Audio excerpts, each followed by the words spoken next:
আমরা তো ভাই কিছু করতে পারতাম না। তো যারা ভিতরে পুড়ে গেছে ওরা তো পুড়ে গেছে ভাই। এখন যারা বের হয়ে আসতে পারতেছে ওদের নিয়ে কোনোভাবে, যারা বের হয়ে আসতে পারতেছে ওদের পুরো 80% চলে গেছে শরীরে, 80% চলে গেছে, ওদের কোনোভাবে বের করে নিয়ে আসছে। আমাদের পক্ষে তো ভিতরে যাওয়া সম্ভব না। তারপরে আমাদের এক টিচার, মানে উনি এই বিল্ডিং এও ছিলেন না, উনি ভিতরে ঢুকে গেছে, মেহেরিন মিস, উনি মারা গেছে গতকালকে। উনি 20 জনের বেশি বাচ্চাকে বাইর করে নিয়ে আসছে। আমাদের পক্ষে যতটুকু সম্ভব ছিল ফায়ার ফাইটার আসার আগ পর্যন্ত আমরা বের করছি, কিন্তু আগুনে পুরা তো আমাদের পক্ষে সম্ভব ছিল না ভাই।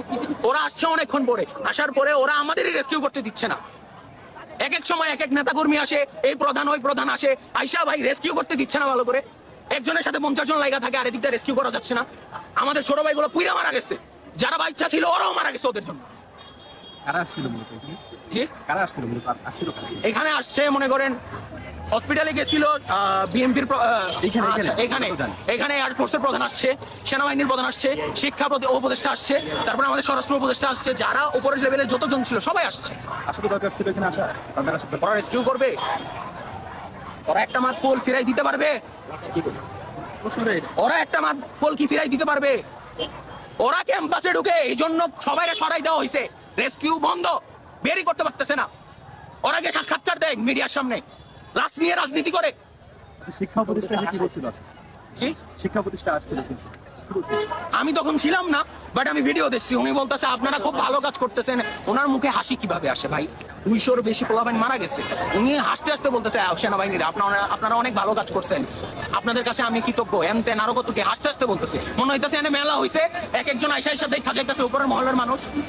ভালো কথা সব মানলাম, লাস্টে ভাই আমাদের শিক্ষকদের গায়ে কেন হাত? কেন? আমার স্কুলের পোলাবাহিনী মারা গেছে, আমি কি বলবো না কতজন মারা গেছে?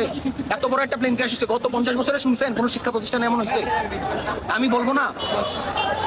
এখন আমার কাছে যখন লিস্ট আসছে, আমার বন্ধুদের কাছে যখন লিস্ট আসছে, ওরা যখন দিতে গেছে তখনই তো ওদের উপরে চড়া হয়ে উঠছে। আচ্ছা, সেই লিস্টটা কি এখন প্রকাশ করা হয়েছে বা প্রকাশ করছেন? দিবেন আপনি? রাইখা দিছে লিস্ট, কোনো রাইখা দিছে লিস্ট। আপনারা কি এখন প্রকাশ করবেন? ভাই আমাদের কাছে ওই লিস্টটা এখন আর নাই। আমরা কলেজ অথরিটিকে বলছি যে আপনারা লিস্টটা দেন। এখন ভাই কলেজ অথরিটি যদি লিস্ট যদি সেনাবাহিনীর সাথে মিল করে দেয়, 2 জন 1 জন 5 জন মারা গেছে, তাইলে তো ভাই হইলই। আচ্ছা, এখন কি করবেন? আপনারা ব্যাপক জড়ো হচ্ছেন দেখলাম।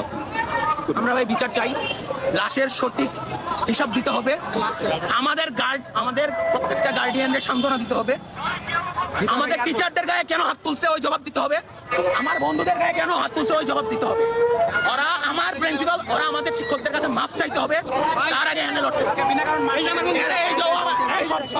ও আমার ফ্রেন্ড, ওরা বিনা কারণে মারছে, ও জাস্ট কতজন মারা গেছে ওটা বলতে গেছিল। এটা কি? এসব কে মারছিল? আর্মি মারছে।